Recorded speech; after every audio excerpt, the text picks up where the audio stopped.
পঞ্চগড়ের দেবীগঞ্জে জ্বালানি তেল সরবরাহ কার্যক্রম তদারকিতে গিয়ে হামলার শিকার হয়েছেন উপজেলা নির্বাহী কর্মকর্তা সবুজ কুমার বসাক। শনিবার বেলা 12:30টার দিকে উপজেলার ভাওলাগঞ্জ এলাকায় অবস্থিত মেসার্স জান্নাতুল মাওয়া ফিলিং স্টেশনে এই অপ্রীতিকর ঘটনা ঘটে। পরিস্থিতি নিয়ন্ত্রণে বর্তমানে ওই পাম্পে তেল বিক্রি অনির্দিষ্টকালের জন্য বন্ধ ঘোষণা করা হয়েছে।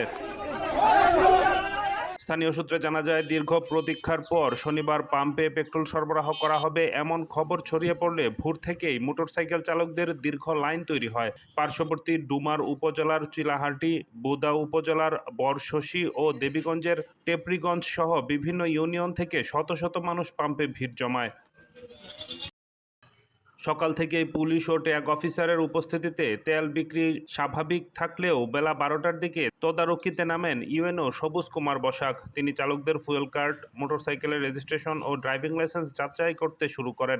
এ সময় প্রয়োজনীয় কাগজপত্র না থাকায় দুই চালককে 500 টাকা করে জরিমানা করা হলে উপস্থিত জনতার একটি অংশ উত্তেজিত হয়ে হঠাৎ ইউএনওর উপর অতর্কিত হামলা চালায়।